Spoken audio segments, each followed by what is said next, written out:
Vamos falar agora do Eduardo Bolsonaro. O deputado federal Eduardo Bolsonaro afirmou que a abertura de um inquérito no Supremo Tribunal Federal para investigar sua atuação nos Estados Unidos contra autoridades brasileiras é uma medida injusta e desesperada. Na publicação feita nas redes sociais, Eduardo Bolsonaro afirma que, abre aspas, nada mudou, fecha aspas, desde que a Procuradoria-Geral da República se manifestou contra a Justiça a apreender o seu passaporte. A decisão de Moraes de abrir o inquérito tem assustado a oposição. Uma fonte do repórter Bruno Pinheiro informou que no grupo de WhatsApp da oposição têm sido discutidas medidas para enfrentar a nova decisão. Eu vou começar com o Felipe Monteiro. Sobre o que você quer que eu fale? Felipe Monteiro, eu quero ouvir você pelo seguinte, a minha pergunta é uma pergunta simples, não é casca de banana. Eu quero saber o seguinte, ao abrir uma investigação contra Eduardo Bolsonaro por sua atuação nos Estados Unidos, especialmente junto a autoridades do governo norte-americano, não estaria a Procuradoria-Geral da República dando o combustível necessário para que Eduardo Bolsonaro apareça como perseguido político e, consequentemente, ganhe ainda mais força as sanções que vão ser aplicadas? Não foi uma ação de jogar fogo, apagar incêndio com gasolina, isso que eu quis dizer?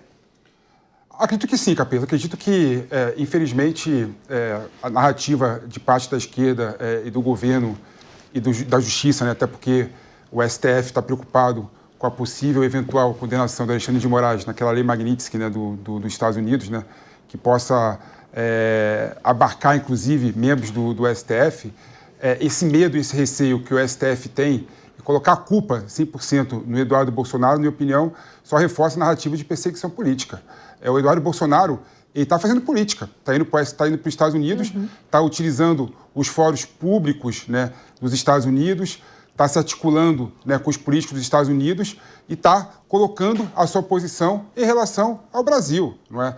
Então, política se combate com política, que o governo brasileiro, por meio do Itamaraty, por meio da diplomacia, faça também a política exterior, que manda diplomata para lá, para os Estados Unidos, para tentar defender o ponto de vista contrário, não é? Então, na minha opinião, é um mimimi e é uma choradeira que, infelizmente, a Procuradoria-Geral da República está caindo ao pedir para abrir um inquérito contra o Eduardo Bolsonaro. Não está fazendo nada demais, E o que é pior ainda, Capês, quem cai a relatoria do inquérito? Com o Alexandre de Moraes, não é? A pessoa que está sendo, que pode ser prejudicada caso a sanção seja aplicada, vai definir e decidir se o Eduardo Bolsonaro está, de fato, né, cometendo um crime contra o processo no Brasil. Então você vê que isso só reforça a narrativa de ilegalidade. E é bom lembrar que no passado o Lula e outros membros da situação agora do governo foram para todos os fóruns políticos falar que estava sendo injustiçado no Brasil também. Inclusive pediu condenação do Moro no Tribunal Penal Internacional naquela época. Ou seja, isso também seria crime, né? Teria que abrir um inquérito naquele momento contra o Lula e contra a oposição naquele momento, que o Lula e o PT eram oposição naquele momento, por ter impedido e ter ido contra o governo brasileiro, a justiça do Brasil. Então, na minha opinião, é completamente absurdo esse posicionamento da PGR, sim. Agora, João Belucci, essa lei Magnitsky que está se falando tanto, é um advogado tributarista russo chamado Sergei Magnitsky. Esse cara fez uma denúncia de que houve um grande roubo envolvendo agentes do governo. Ele foi preso, ficou 358 dias preso e morreu na prisão, 7 dias antes de ser libertado. E ali com suspeita de agressão física. Então ali é uma lei que pune violação a direitos humanos. A morte dele ocorreu em 2009 e essa lei de 2012 foi aprovada no governo do Barack Obama. De lá para cá, mais de 90 autoridades já foram punidas, inclusive o promotor Karim Khan, que é o promotor lá do Tribunal Penal Internacional. Qual seria a relação aí da atuação do Eduardo Bolsonaro com o atentado à soberania do país que justificaria este inquérito? Que era a sua visão? Nenhuma relação. Isso não só fortalece a versão do Eduardo Bolsonaro, como a confirma, na verdade.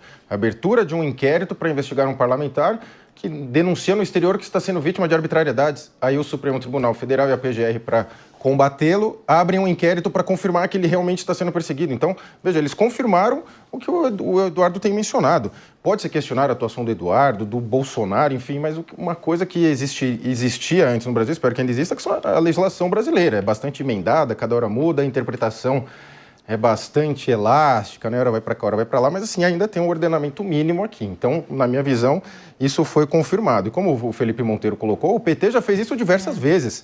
Salvo o melhor juízo, chegou até a obter num dos escaninhos, alguma daquelas salas da ONU, que uma decisão, né, que não tem efeito prático, mas falando que o Lula era perseguido, enfim, é possível nos fóruns internacionais se discutir, para isso que eles existem, se não sequer existiriam. E como foi colocada a relatoria do Moraes, que em tese está envolvido, ele já está impedido de saída, de largada, mas isso, o impedimento de juízes não existe mais para o Supremo Tribunal Federal. Podem julgar absolutamente tudo, ninguém se declara impedido de nada. Pode ser vítima, delegado, promotor, então fica bastante confuso respeitar a legislação brasileira e entender.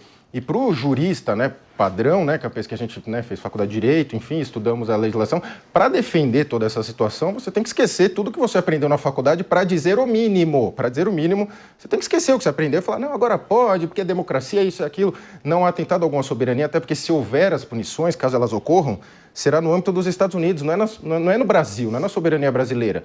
Diz respeito a empresas americanas, que eles teriam contas, enfim, cartão de crédito, ativos, ou nos Estados Unidos. Proibir que se entre nos Estados Unidos e se repercutiria para familiares, escritórios de advocacia que também atuaram nesse sentido. Não diz respeito de forma alguma à soberania nacional.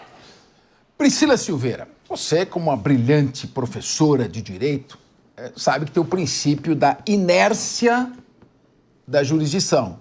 Ou seja, o juiz ele é inerte. Por que ele é inerte? Ele não toma iniciativa. Quem toma iniciativa é parte. O juiz está lá em cima, soberano, ele vê as partes debaterem e aí, então, ele acaba decidindo, aplicando supostamente a vontade da lei, ali é o caso concreto. Nessa briga, já não dá mais, não tem como esconder mais, nessa guerra do STF contra o bolsonarismo, não pode-se dizer que o Supremo precisa tomar cuidado para não sair da sua posição de juiz, que olha os fatos para tomar a decisão, e passar a ser uma parte que está em guerra, num cabo de força, com o bolsonarismo e dessa forma tomando parte, inclusive, numa linha político-ideológica. Como é que se faz para preservar, no meio dessa loucura que se transformou o país, nessa guerra bolsonarismo e anti-bolsonarismo? Capês, é complicado a gente falar, porque as garantias constitucionais, elas não servem ao José e só ao João, elas servem a todas as pessoas, né?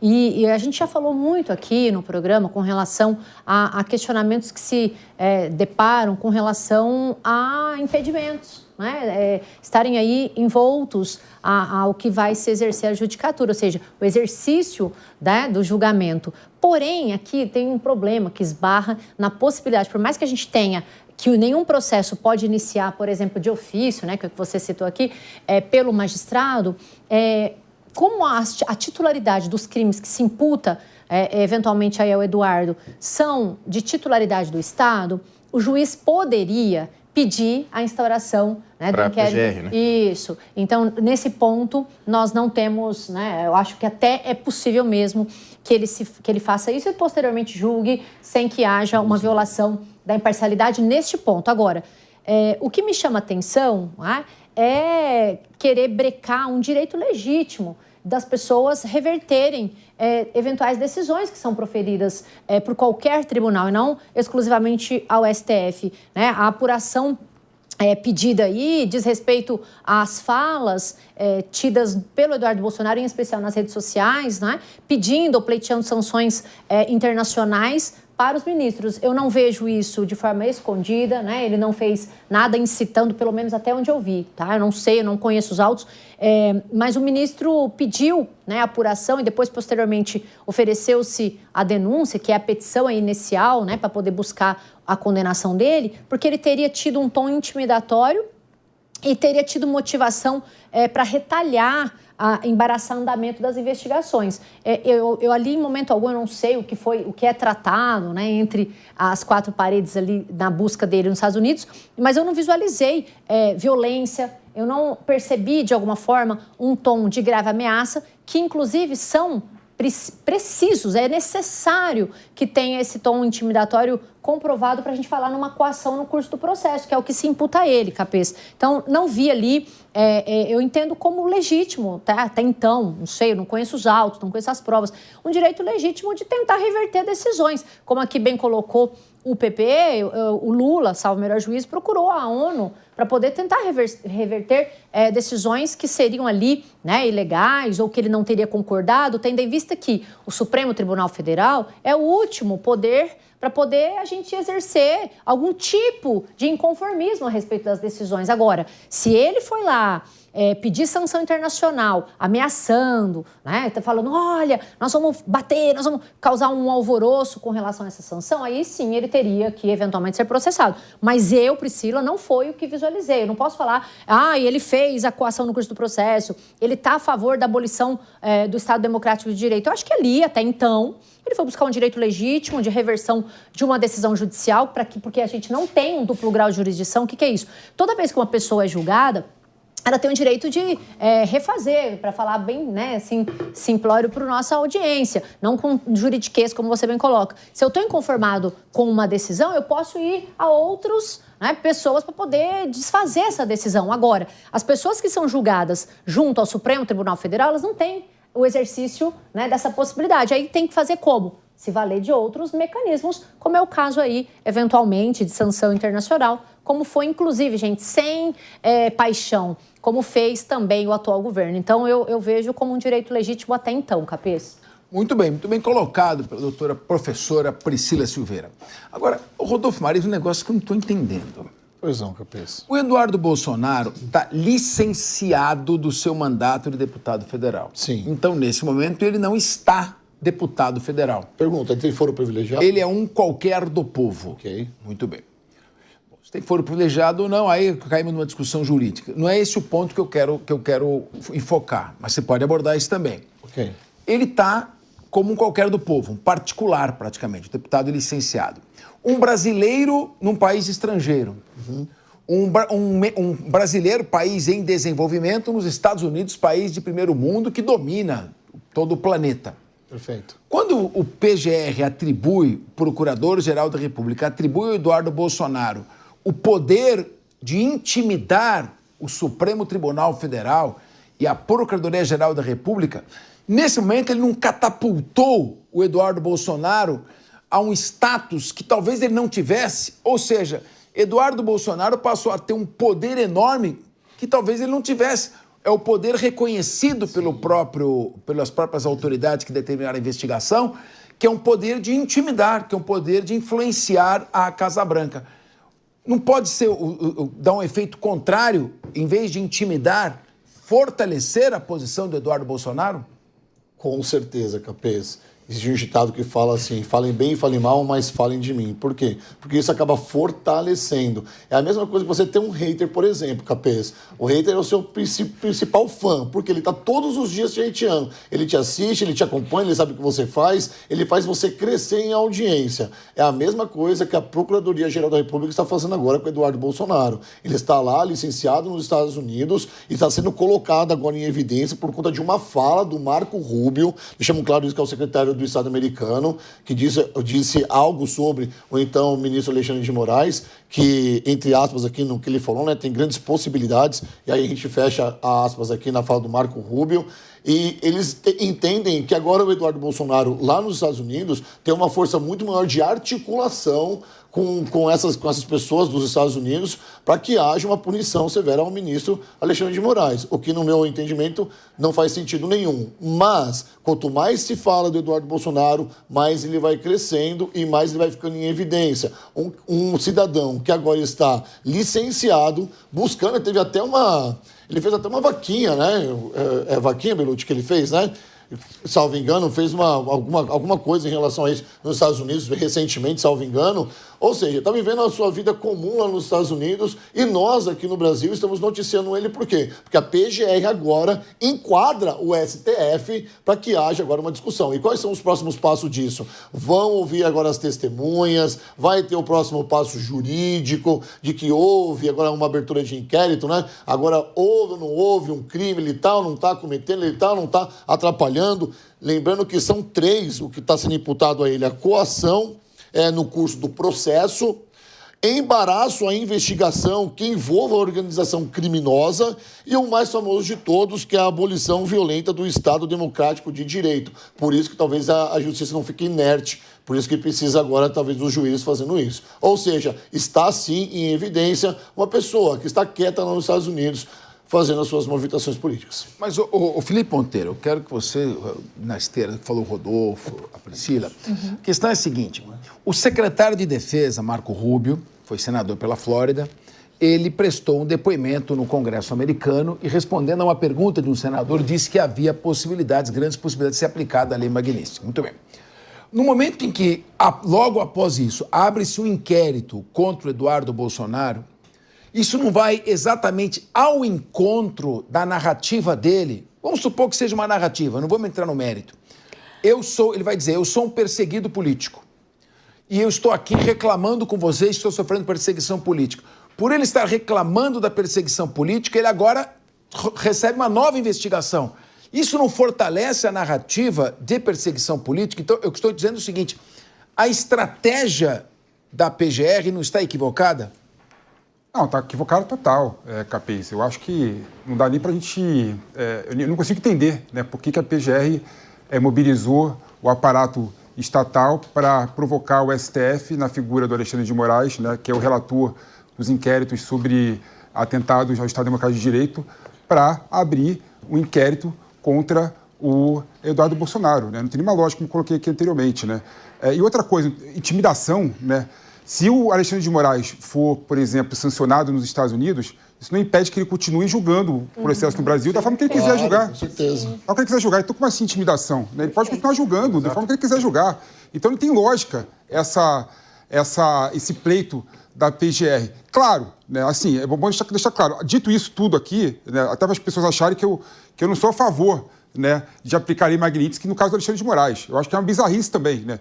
A lei Magnitsky foi utilizada nos Estados Unidos, foi criada no governo Obama exatamente para sancionar aquelas pessoas que atentam contra os direitos humanos, né, de forma geral. Então, você colocar que o que Alexandre de Moraes está fazendo ao julgar o caso é atentar contra os direitos humanos, né, eu acho que é uma interpretação muito ampla, né, para abarcar o Alexandre de Moraes e o STF nessa questão da lei Magnitsky, né? E, na minha opinião, sim, né, seria um atentado caso os Estados Unidos, não Eduardo Bolsonaro, caso os Estados Unidos, né, vão adiante no intuito de sancionar o Alexandre de Moraes, na minha opinião, sim, é uma questão de não observar a soberania nacional no Brasil.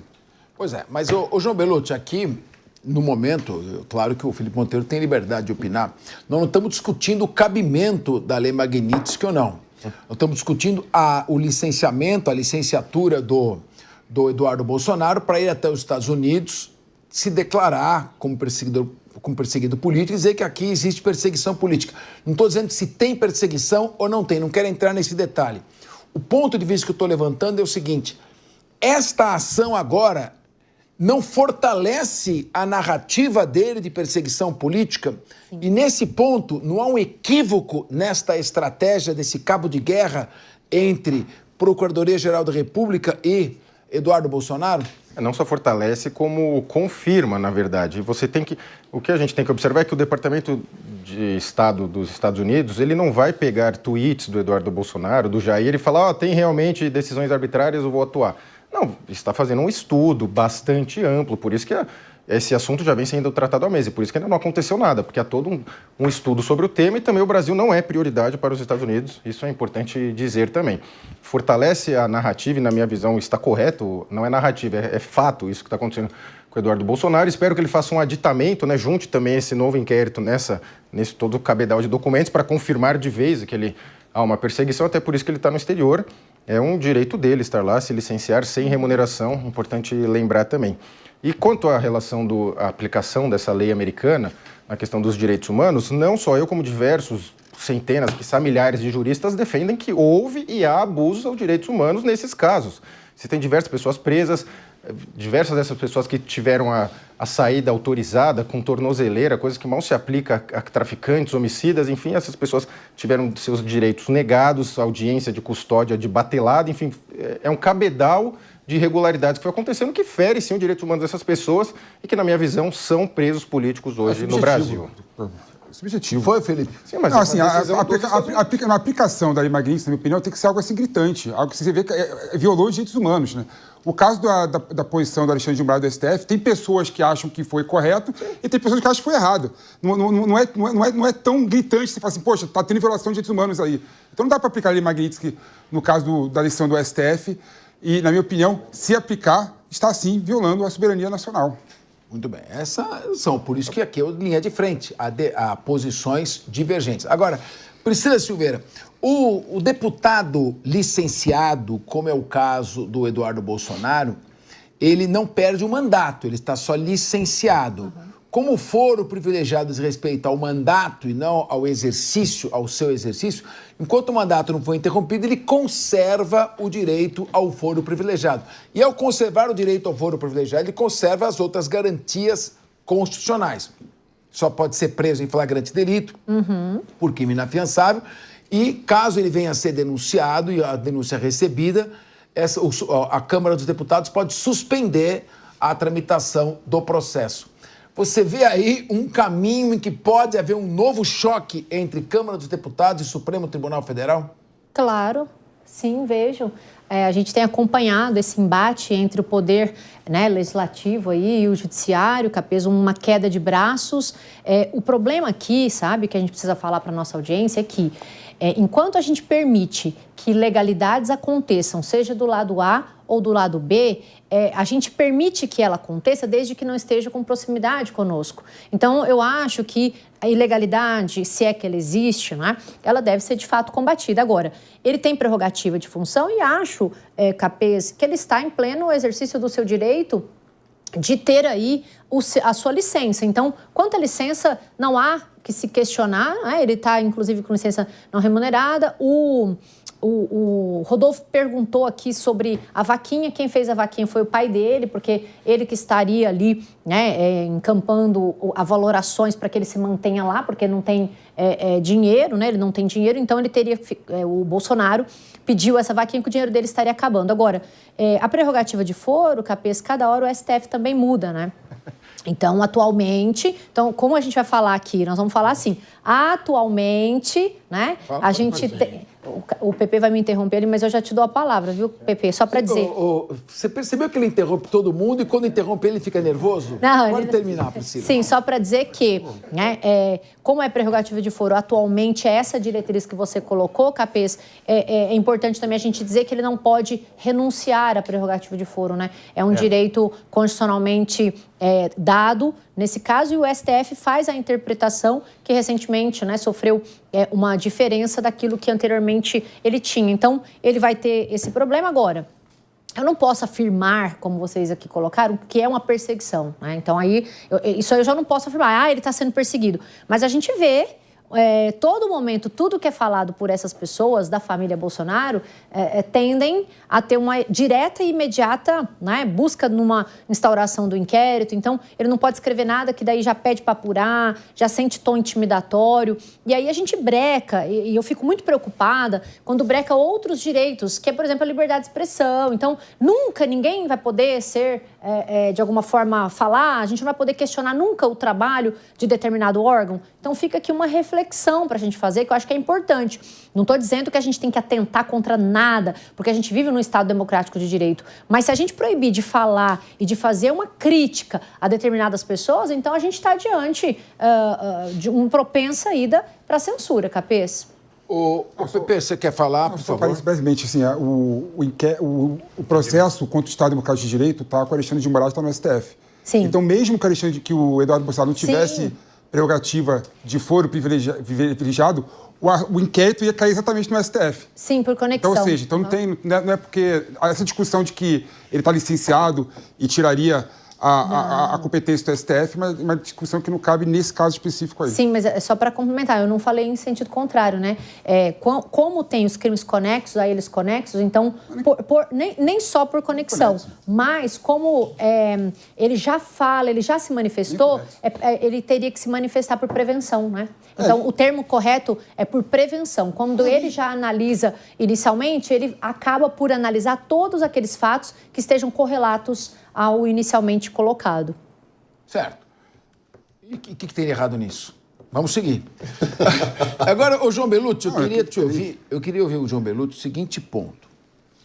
Em 2016, se não me engano, foi lá para julho de 2016, o então, à época, ex-presidente Lula, 2016, ingressa com uma petição no Comitê de Direitos Humanos da ONU, dizendo que o Sérgio Moro era um juiz parcial e que ficava prendendo pessoas para forçar a delação e que só soltava depois que elas delatavam e que não existe prisão para delatar.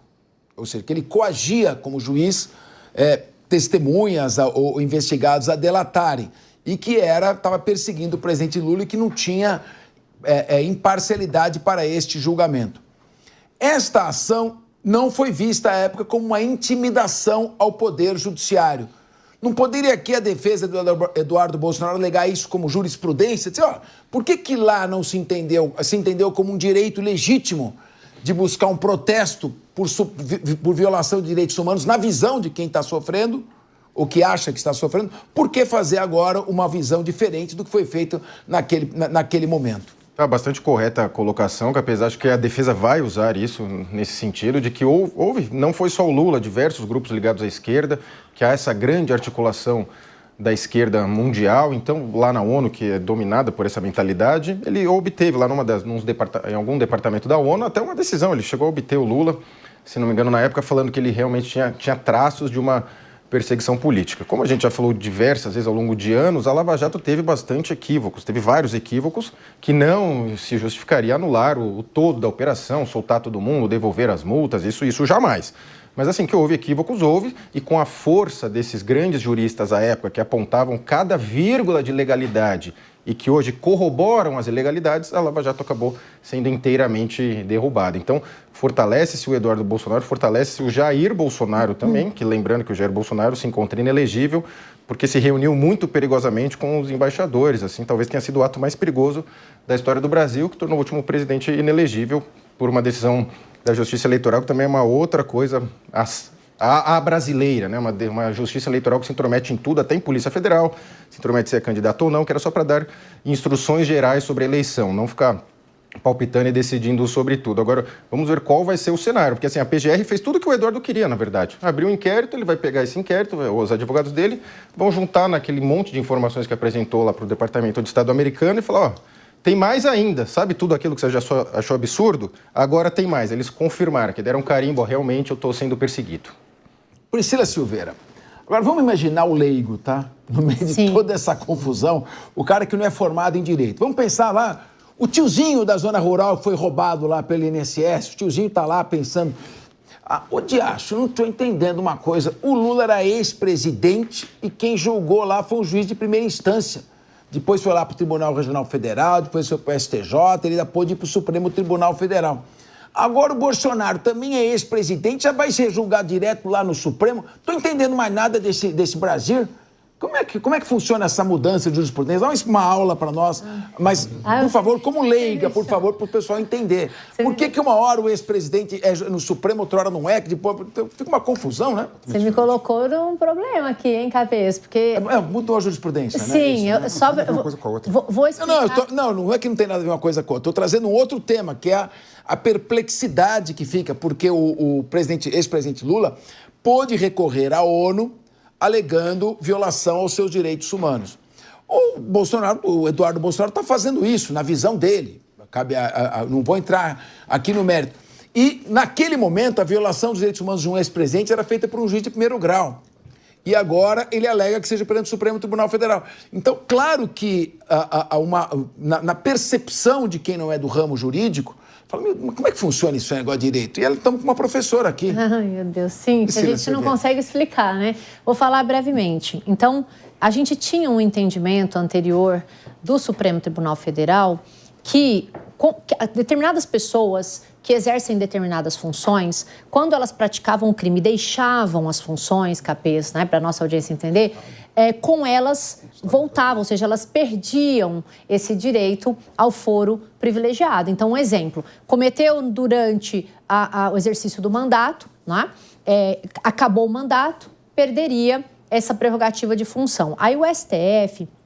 recentemente, vamos dizer assim, né, no ano de 2024 para 2025, mudou esse entendimento. Por isso que hoje tudo que a gente vê, né, a gente vê o ex-presidente Jair Bolsonaro, ele não tem a prerrogativa de foro, capês, mas ele é inserido no exercício lá, colocando como se fosse uma prerrogativa. Por quê? Porque fez durante o exercício do mandato, porque teria começado um pouquinho antes, né? Não o 8 de janeiro. A eleição, isso, né? Não o 8 de janeiro, eu não estou isolando, né? E nem estou falando que concordo, só para explicar mesmo para a nossa audiência. Então, como teria começado antes de 8 de janeiro, ele fez durante o exercício da presidência o que, por atual entendimento do STF, justificaria, mas sem prejuízo disso, capês, a gente também aqui precisa dizer que, a depender de quem é a vítima, a depender, como a gente tem crimes ali que atentam, né, que estão sendo acusados de atentar contra o Estado democrático de direito, também justificaria, de alguma forma, o STF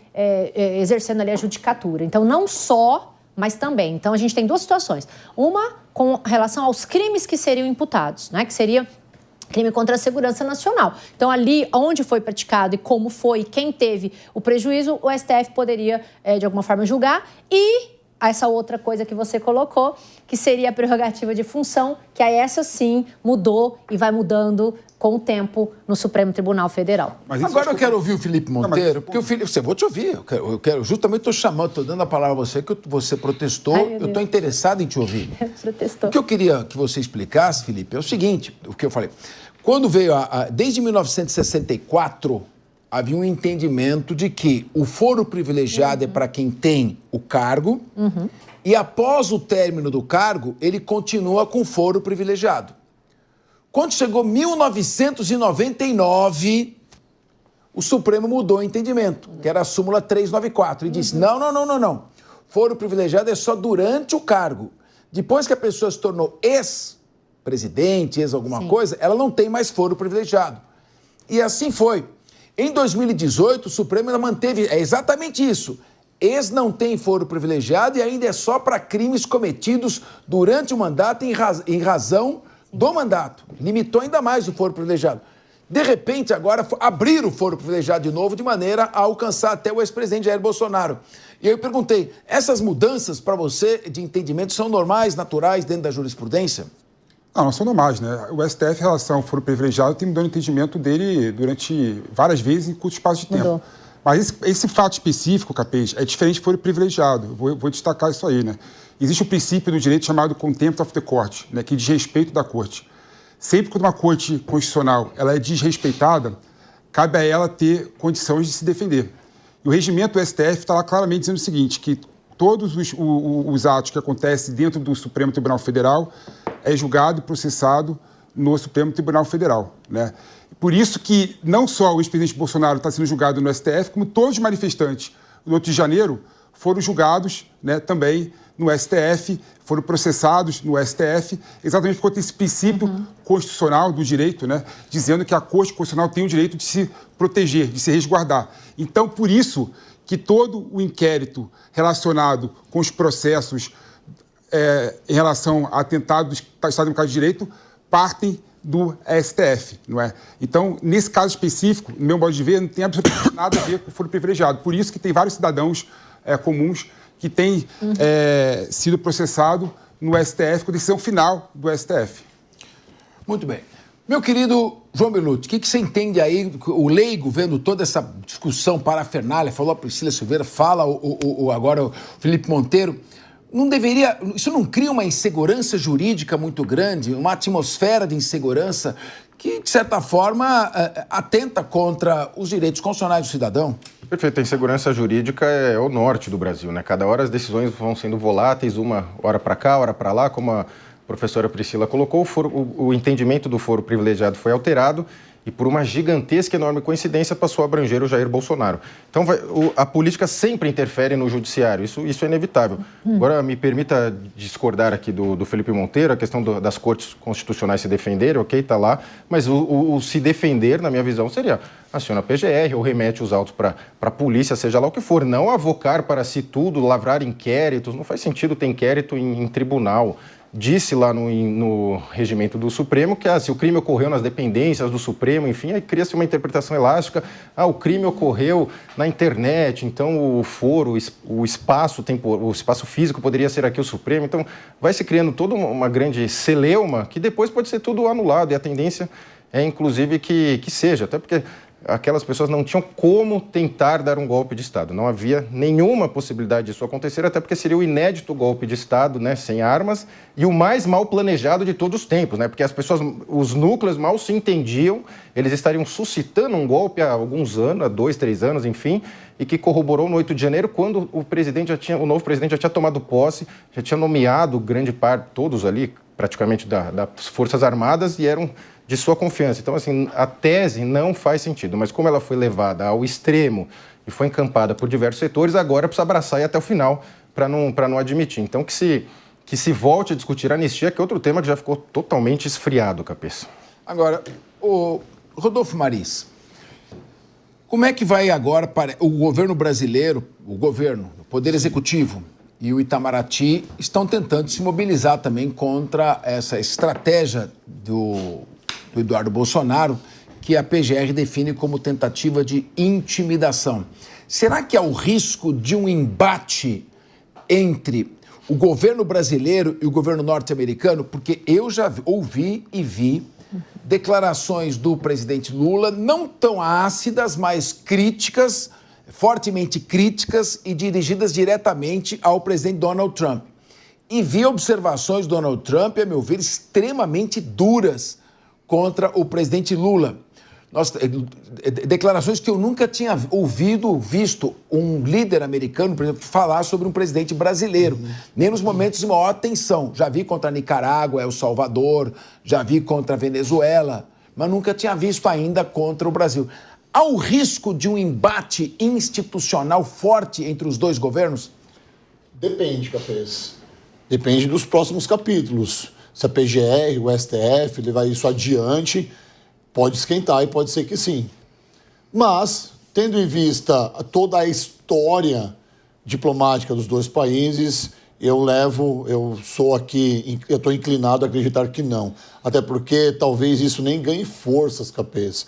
Uma vez que a defesa já do Eduardo Bolsonaro já se manifestou e parece que vai ser uma defesa bem contundente, não dando espaço e margem de erro ou margem de argumento para a PGR ou para o STF. Agora, em relação ao Donald Trump e o Lula, nós temos duas políticas antagonistas. Nós temos um governo de direita e um governo de esquerda. Óbvio que os dois vão convergir, os dois vão divergir das ideias e em algum momento vai sair faísca, como já acontece, né? Principalmente desde que o Donald Trump assumiu a Casa Branca, o Lula tem sido bem enfático em suas declarações ao presidente dos Estados Unidos. Agora, se isso vai se estender para essa relação diplomática do Eduardo Bolsonaro, é só aguardar os próximos dias.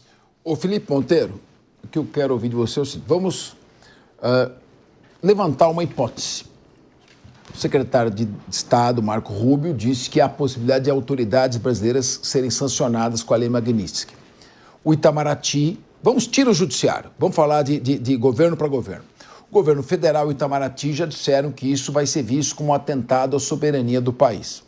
Se é narrativa, se não é narrativa, isso não está em discussão. A questão que eu quero colocar é a seguinte: em ocorrendo as duas coisas, o governo brasileiro estaria dizendo que os Estados Unidos estão atingindo a soberania nacional. Em termos de relações internacionais, o que isso pode significar e o que pode implicar? Nós vamos saber disso daqui 30, 40 dias. O que pode acontecer, na sua visão, nesta hipótese? O que diz o direito internacional? Quais seriam as possibilidades ou qual seria a possível reação de um governo como o Donald Trump tão aguerrido? Ô Capês, 2 pontos, né? Primeiro é o seguinte, primeiro que eu não acredito que a lei Magnitsky vai ser aplicada no caso do Brasil.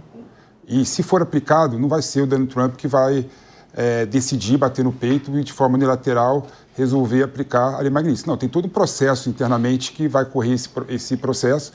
E institucionalmente, né, os Estados Unidos é muito civilizado, né, do ponto de vista, sobre todos os aspectos, e acredito que vai ter um certo bloqueio institucional para evitar qualquer tipo de conflito com o Brasil. Esse é o primeiro ponto. O segundo ponto, que historicamente os Estados Unidos não ligam para o Brasil, né?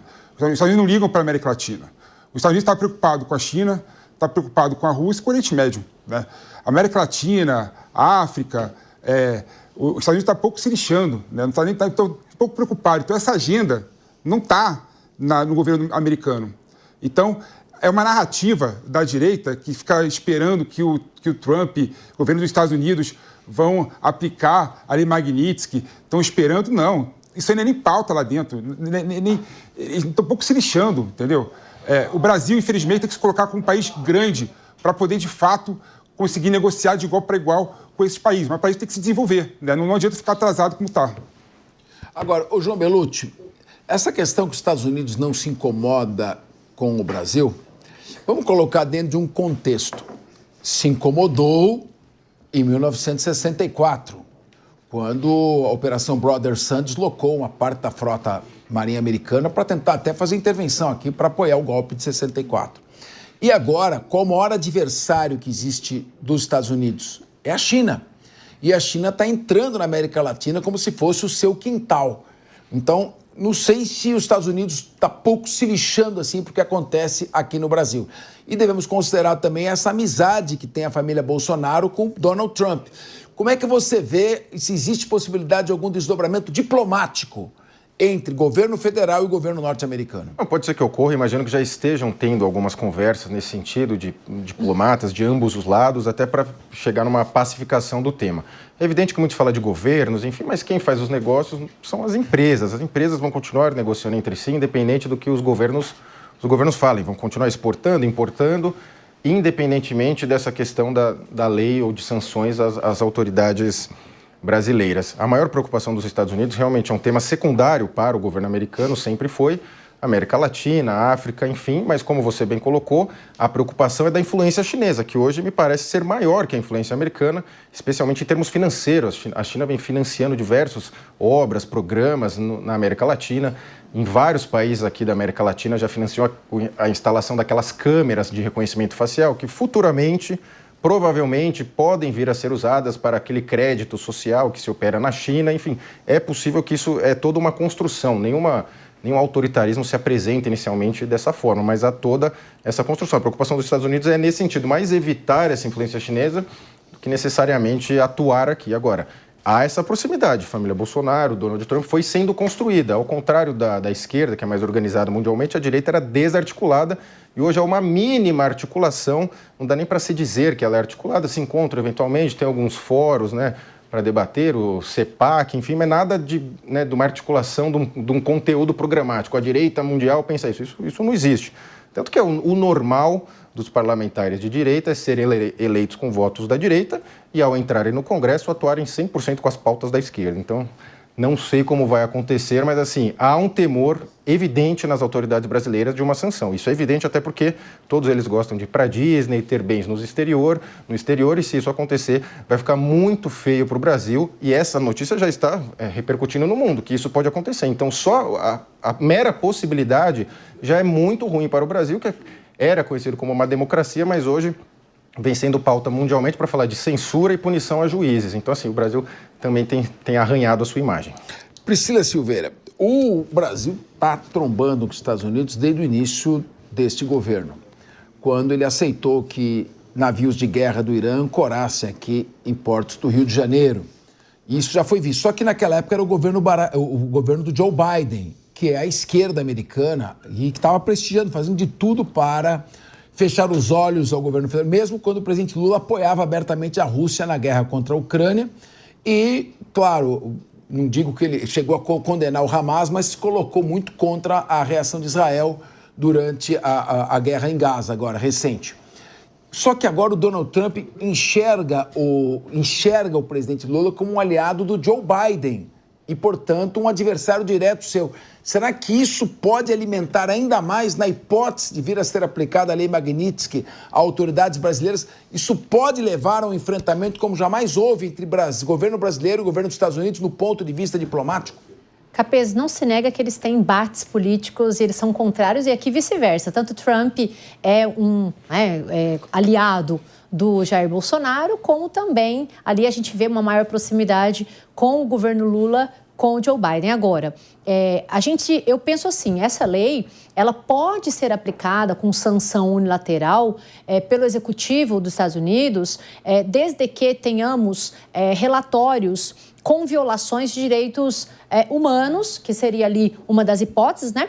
Ou também, Capês, diante de uma corrupção grave, com desvio de recursos. Então, eu precisaria comprovar através de testemunhas, relatórios. A gente tem várias, né, detenções aí, por exemplo, arbitrárias. Eu não visualizo, tá, pontualmente, uma violação crassa, assim, tipo, escrachado, né, de direitos humanos. E eu vejo, sim, de repente, a pedido, né, do Eduardo Bolsonaro, decisões que seriam arbitrárias segundo o contexto dele, né? E aí, nesse ponto, poderia, de forma unilateral, sim, sem necessidade de se pedir qualquer preceito ligado a quem quer que seja da aplicação da lei Magnitsky. Só que eu não sei se o governo fará isso, né, colocará nessa linha de frente esse embate, essa briga, pura e tão somente para poder afagar de alguma maneira essa violação falada e trazida pelo Eduardo Bolsonaro. Agora, essas sanções, elas podem existir e aqui precisa deixar registrado. Pode ser sanção unilateral. Então, eu não acho, assim, aí é uma questão de opinião, a gente não sabe o que pode acontecer, né? A cabeça do Trump também, ele coloca uma coisa, ele tira, mas eu não sei se ele vai fazer esse embate direto com o Brasil, porque vai acabar reverberando na política, na economia. Então, a pergunta é, pode de forma unilateral. Ele vai? Não sei. Muito bem. Rodolfo Maris, o Procurador-Geral do Tribunal Penal Internacional, que processa líderes estrangeiros por crimes contra a humanidade, que condenou Putin por crime de guerra e que denunciou também Benjamin Netanyahu como criminoso de guerra.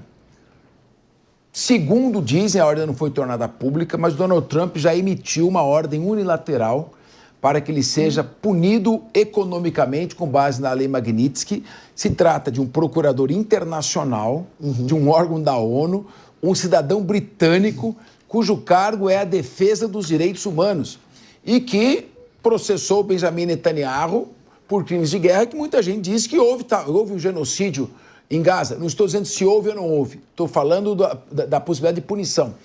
Karim Khan teria sido punido. Isso não é uma coisa para deixar aqui o Brasil também de orelha em pé quanto à possibilidade de punir também autoridades brasileiras, porque o cidadão britânico, um promotor internacional da ONU que combate crimes contra a humanidade, foi punido por estar agindo no exercício da sua função. Capês, você traz um relato aqui bem preocupante, porque nós temos um ministro do STF, né, que, se sancionado pelos Estados Unidos, pelo Donald Trump, ele enfrentaria severas consequências, como, por exemplo, o bloqueio de contas bancárias, o cancelamento de cartões de crédito e restrição para entrar no país. Mas isso tudo seria o de menos, porque a gente tem o cancelamento moral. A gente está falando de um ministro do Supremo Tribunal Federal do Brasil, um cargo de alta escala, sabe, sendo sancionado pelos Estados Unidos. Parece um pouco utópico o que a gente está falando aqui, mas baseado no que você trouxe, pode ser sim uma condição real e pode até acontecer, Cabeça.